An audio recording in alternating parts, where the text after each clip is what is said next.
Esse vídeo está conversando com você que tem 40 anos ou está chegando na casa dos 40 e que acha que por esse motivo você não tem condições ou já passou da hora de você passar em concurso público ou de você conquistar qualquer tipo de êxito que você queira conquistar na sua vida. Eu me tornei servidora pública aos 40 anos de idade, uma idade que a Anitta, de 10 anos atrás, no auge dos seus 30 aninhos, que foi o momento em que ela teve o seu primeiro contato com essa loucura do universo dos concursos públicos, julgava já ser o fim da vida. Na cabeça dela, quem tem 40 anos é velho. Será que não já passou da hora da gente rever essa nossa concepção do que é ser velho? Qual é o problema de ser um velhinho, uma velhinha de cabelinho branco, de muleta na mão, com as orelhas grandes, cheia de ruga,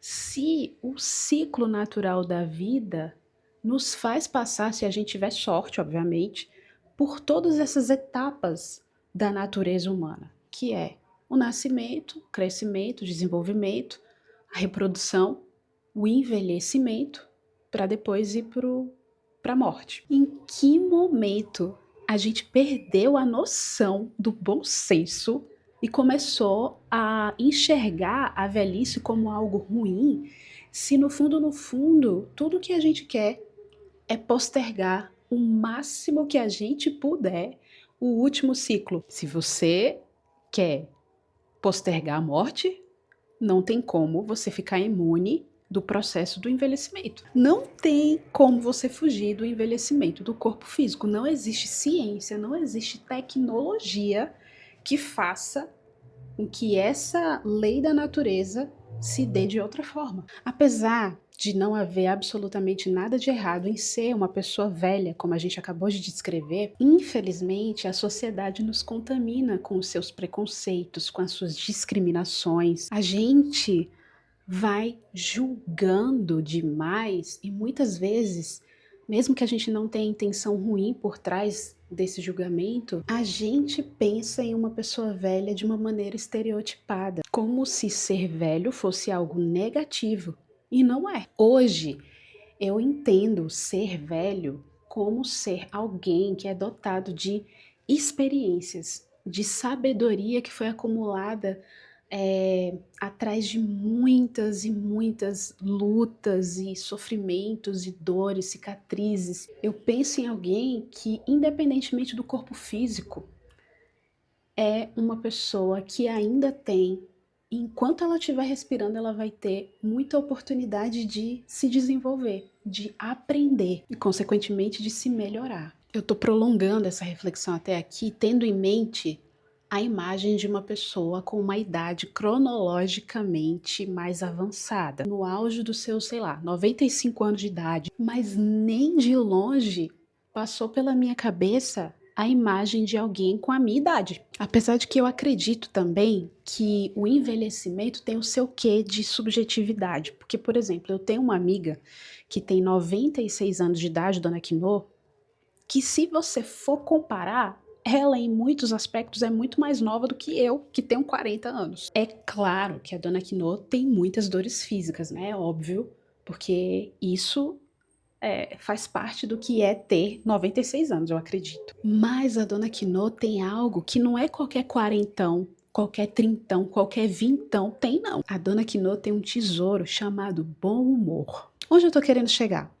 Eu tô querendo dizer que o seu corpo físico, independentemente de qualquer coisa, mas qualquer coisa mesmo, ele vai envelhecer.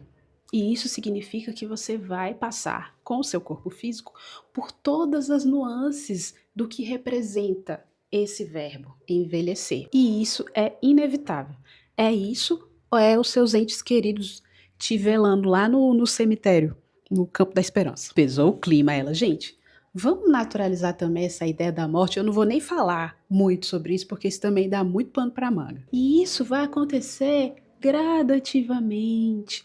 Vai se dar de uma forma tão sutil que você nem vai se dar conta. Quando você perceber, você já vai estar fisicamente velho. Mas eu acredito que, apesar disso, se dentro de você há vontades, há desejos, há possibilidades, se dentro de você há sonhos, é porque você tem capacidade para chegar aonde quer que essa sua alma perturbada esteja te convidando a ir. E talvez isso precise ser ouvido não só por você, quarentão, mas por você, cinquentão, por você, sessentão, noventão, vintão, não importa qual seja o seu ão, você tem capacidade para chegar lá. Será que agora eu sou uma vibe meio positividade tóxica?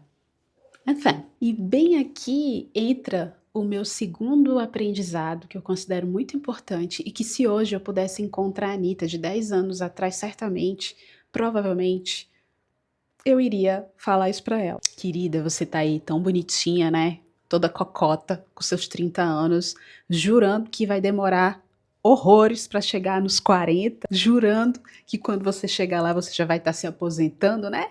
Iludida. Aí eu daria uma pausa dramática, desceria uma tapada na cara dela e falaria: acorda, deixa de loucura. A vida vai voar. Você mal vai piscar o olho, tu já vai estar quarentona, reclamando das suas dores nas costas, que não vão melhorar por enquanto, e dos craque-craque do seu joelho, que faz toda vez que quando você sobe algum lance de escada, esse joelho vai e pôde. E muitos pontos, Marianita, de melhoria que você percebe hoje em si, continuarão existindo, mulher. Tu ainda não vai ter conseguido resolver um bocado de defeito que tu tem, bicha. O avanço da idade não supre por si só esse seu cabeção perdido com a sabedoria que você acha que você tem, que você não tem. E ainda diria mais, pra Marianita de 10 anos atrás, a Curica de 30 anos. Vai estudar? Pare de perder seu tempo com fuleiragem, sua nega safada. Mas mesmo eu falando tudo isso pra ela, eu tenho certeza que lá atrás ela não faria o que hoje ela acha que ela deveria ter feito. Porque ela tem a cabeça de hoje que ela não tinha lá atrás. Então não tem como lá atrás ela se comportar de uma maneira que ela só se comportaria hoje porque ela tem a maturidade que ela não tinha lá atrás. Fui confusa?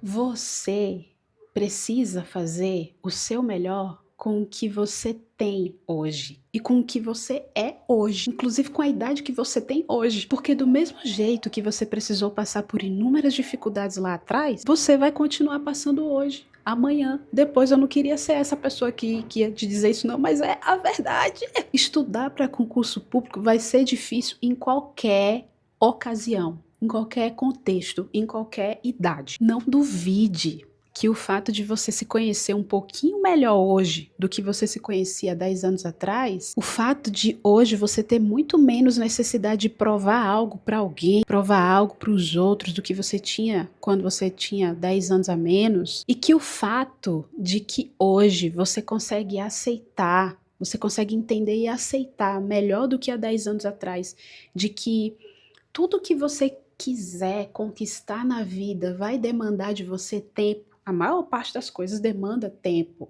paciência, constância, uma construção diária. Hoje você consegue entender isso muito melhor do que você entendia há 10 anos atrás, que certamente você era uma pessoa muito mais imediatista. Todos esses fatores, eles podem te colocar em vantagem diante daqueles concorrentes que ainda não chegaram nesse nível de maturidade. Porque se tem uma coisa que eu aprendi é que estudar para concurso público não se resume a saber mais. Ter sucesso nesse universo demanda mais do que isso, demanda inteligência emocional. E você hoje, com 40 anos, tenha certeza que você tem muito mais inteligência emocional do que muito novinho que tá aí tentando passar em concurso público também. Isso não é a regra, tá? Porque tem muito novinho que tem muito mais maturidade do que muito coroa por aí. Mas enfim, então deixa eu te fazer uma pergunta. Daqui a 5 anos, você vai estar com quantos anos? Tu vai estar com 45?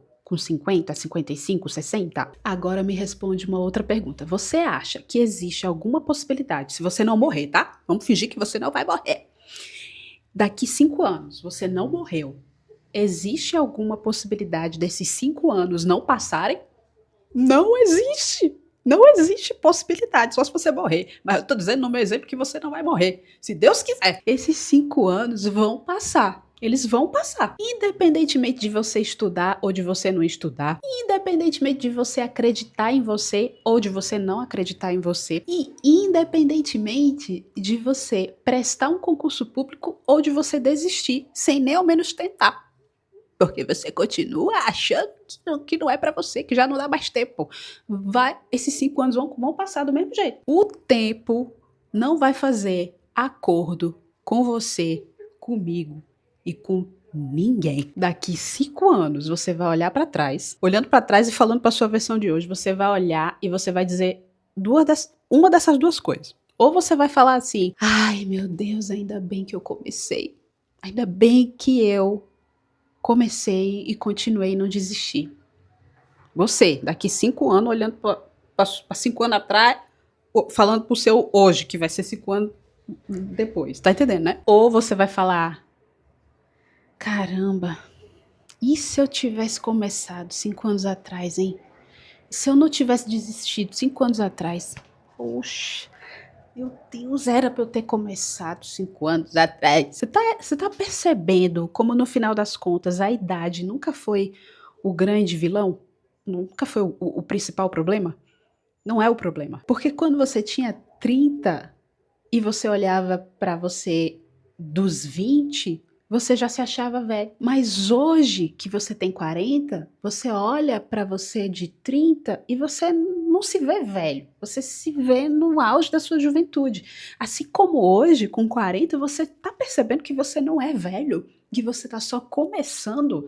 Quando você estiver nos 60, você vai olhar para os seus 40 e vai falar: caramba, eu era muito curico. Então, se você continuar acreditando nas mentiras que a sua mente conta para você mesmo acerca da sua idade, você corre um risco muito grande de chegar lá nos 50 anos e olhar para os 40 anos sentindo que o tempo passou e que você não aproveitou os seus 40 anos, e você vai olhar para essa idade com mais saudade do que com o sentimento de orgulho de quem viveu o que precisava ser vivido naquele momento. E assim você vai levando uma vida inteira acreditando que a idade perfeita é sempre a idade que já passou. Só para de esperar a idade ideal. Não existe idade ideal. Existe a idade que você tem hoje. Daqui a alguns anos, ela vai ser exatamente a idade que você gostaria de ter para poder começar. Então começa agora, porque talvez o maior arrependimento da vida de qualquer pessoa não seja ter tentado e não ter conseguido. Talvez seja descobrir tarde demais que o único obstáculo que sempre existiu entre você e o seu sonho foi uma mentira que você contou para você mesmo durante uma vida inteira, a de que já era tarde. Não era. E enquanto você estiver vivo, respirando, pensando, envelhecendo, criando suas pelancas com muito amor e orgulho, vai continuar não sendo tarde demais para absolutamente nada.